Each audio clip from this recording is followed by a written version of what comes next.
Kalau nggak tambah keris gitu gitu sih. Nggak biasa kalau suruh ngomong ini mau ngomong apa dan bingung.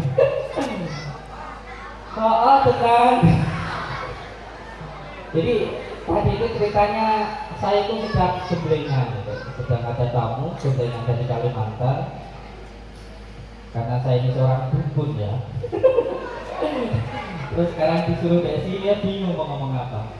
Terus dikasih tahu sama Mas Dimas ini. Bang, izin. Ada visi Idris di Blitar, jenengan diundang ke sana. Acara apa sholawatan Asia? Oh ya, acara sholawatan Asia gitu mau nih, berangkat ke sini. Oh, benar. Ayo berangkat sampai di sini. Alhamdulillah bisa silaturahmi sama panjenengan semuanya. Pokoknya intinya sambut silaturahmi teman nggih. Oh, maksud saya itu soalnya bukan kiai, saya itu juga bukan ulama, saya itu tukang subuh. Saya itu tukang subuh. Ada Mas Robi tadi ya. Saya kalau suruh ceramah itu saya nggak bisa. Tapi yang jelas begini, dulu ketika abah saya, beliau dulu mondok di Paron. Ketika itu saya sedang berada di Lampung. Beliau meminta saya ketika itu untuk mondok di Pondok Al Janatul Darul Mawah, Darul Mawah. Ketika itu beliau berpesan kepada saya begini, kalau panggil saya itu Kang Le. Le itu anak saya. Oh, tenang. Aku setelahane Le. Le iki cah lanang sing ganteng dhewe. Itu kalau saya di Lampung. Kalau di sini mungkin ya Gus gitu ya. Beliau itu berpesan kepada saya begini, ketika saya mau berangkat ke pondok, beliau berpesan kepada saya, panjenengan ketika nanti mondok, abah itu nggak pengen jenengan itu jadi orang yang pinter, sama sekali abah itu nggak pengen. Yang abah pengenkan ketika nanti panjenengan mondok, yang pertama yang penting mendekat kepada yang punya ilmu, yaitu Allah Subhanahu wa taala, dan mendekat kepada yang dititipkan ilmu, yaitu ibu guru kita atau abah yai kita gitu kalau di pondok. Jadi pesan beliau kepada saya ketika saya mau berangkat mondok, beliau menyampaikan kepada saya bahwa panjenengan itu tak pondokno ora ben pinter ora. Kamen itu tak pondokkan bukan biar pinter, bukan. Yang terpenting sampean itu mendekat kepada yang punya ilmu, yaitu Allah Subhanahu wa taala, dan mendekat kepada yang dititipkan ilmu, yaitu abah yaimu gitu. Makanya ketika di pondok ya saya itu santri yang paling bandel gitu. Nggak pernah ngaji. Oh, tenang. Saya itu kalau disuruh ngaji itu paling susah, paling angel gitu. Kalau anak-anak biasanya habis sholat subuh ngaji kitab alala gitu, kitab alala yang kecil itu ya, alala tanalul ilma illa bisitatin gitu, itu kitab kecil itu. Kalau anak-anak yang lain ngaji kitab itu 3 bulan mungkin sudah selesai. Saya itu mondok sampai 5 tahun ngaji alala itu nggak selesai. Pokoknya saya itu nggak bisa ngaji. Jadi ketika anak-anak mondok, ketika sholat subuh, habis sholat subuh biasanya yang lain ngaji. Kalau saya itu berangkat ke kebun, ngoret. Oh, tenang. Jadi nanti ketika abah datang ke kebun, itu nanti sudah selesai ngoretnya. Nanti kalau anak-anak mulai ngaji kitab Kalam Taufik begitu, saya cari kayu gitu. Jadi saya itu di pondok itu cuman derek, kerjaannya nyuci sandal, nimba air di kebun gitu, makanya nggak bisa ngaji. Jadi disuruh ceramah sama Gus Idris bingung mau ngomong apa. Dan di pondok itu saya sangat ingat sekali dengan ijazah dari kiai saya bahwa panjenengan itu yang penting amalkan ini sholawat gitu. Oh, tenang. 1 hari 1000 kali. Kalau sampai nggak jadi orang, nanti panjenengan boleh balik lagi ke pondok, iris nih telinga abah itu. Abah saya dulu bilang begitu, Abah Hamid itu. Akhirnya dia pondok itu kerjaannya yang mau wiritan ae ngono. Pengen dadi wong sakti. Sakti ora edan yo. Ya saiki sakti ora edan yo. Akhirnya setiap hari itu cuma wiritan aja. Terus dari Pondok Condromowo, setelah itu saya dikirim sama abah saya, sama abah kami itu ke Suti Al Ghazali, Cepu, Jawa Tengah. Di sana ya nggak pernah ngaji. Di sana itu kerjanya ya ngepel, nyuci sandal gitu. Terus kalau malam wiritan gitu. Berharap jadi orang sakti orang gendeng iya. Tapi ini yang saya rasakan deh. Ini yang saya rasakan. Setelah saya derek di hikmah dengan guru saya, pulang setelah itu saya dikirimkan di Blitar sini. Di Blitar sini kan saya tidak punya siapa-siapa Bapak Ibu. Jadi di sini hanya disuruh aja. Ketika di sini pertama ke sini, itu saya datang itu bawa karung. Jadi saya jalan kaki dari Ngawi ke sini itu jalan kaki, cari rongsok. Dari rongsok tuh. Oh tenan sih tak cerita sih. Dari rongsok sampai sekarang alhamdulillah dari mulai yang cari rongsok jalan kaki sampai akhirnya punya karyawan, terus alhamdulillah sekarang punya 10 mobil. Itu tenan.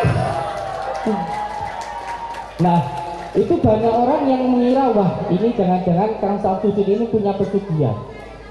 Pesugihan saya itu satu, yaitu sholawat.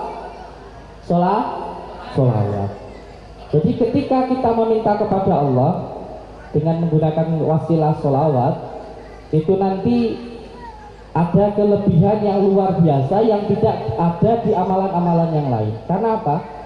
Karena sholawat ini adalah bahasa cinta. Jadi ketika kita mencintai baginda Rasulullah, maka kita akan dicintai oleh Allah. Saya ulangi lagi ya. Ketika kita cinta kepada baginda Rasulullah, maka kita akan dicintai oleh Allah. Karena apa? Karena baginda Rasulullah adalah kekasihnya Allah. Jadi amalan sholawat ini tidak sama dengan amalan-amalan yang lain.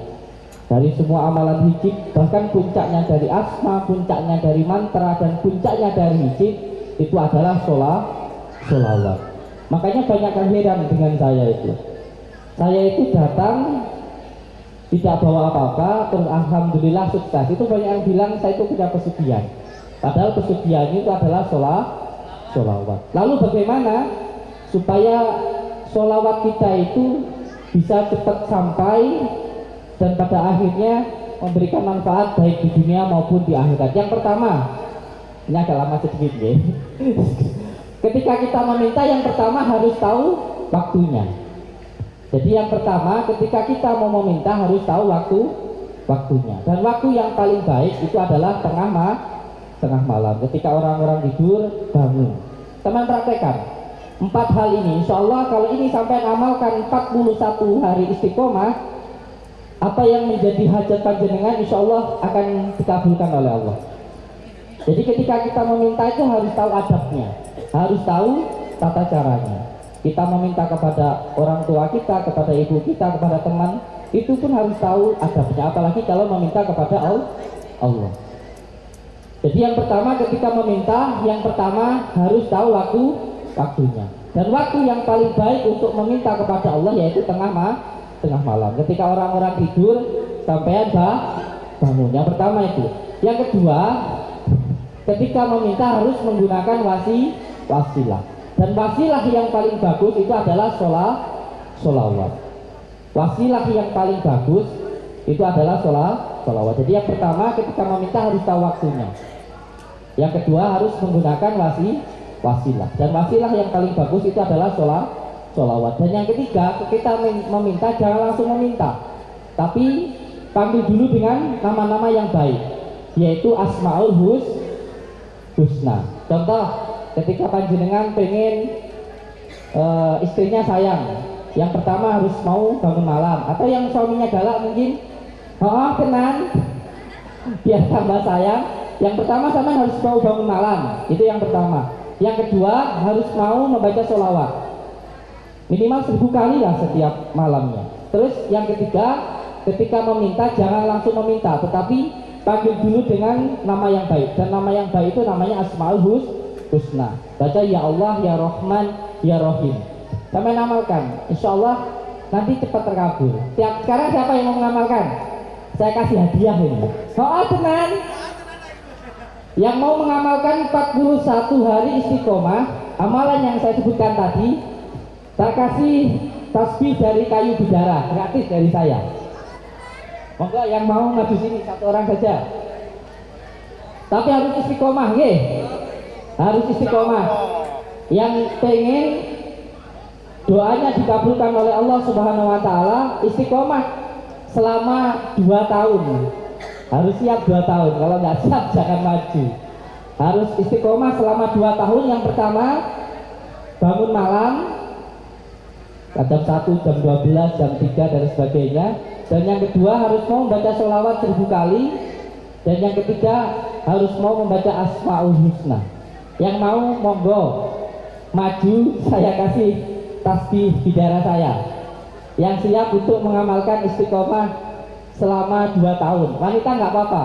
Yang terpenting ketika datang bulan tidak melaksanakan sholat jauh, zikirnya saja nggak apa-apa.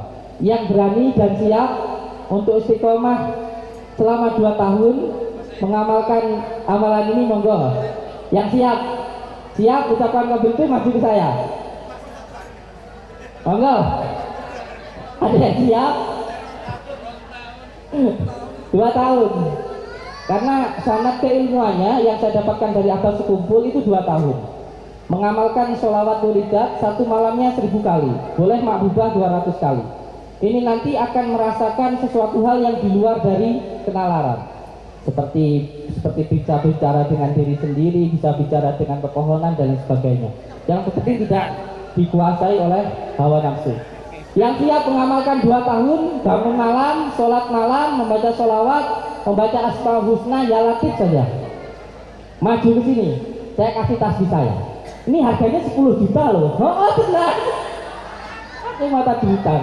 Kita kasih gratis. Yang mau mengamalkan selama 2 tahun istiqomah. Ya, nggih. Gak ada yang berani? Nggih. Pak Presiden berani ya. Assalamualaikum warahmatullahi wabarakatuh. Jazakallah.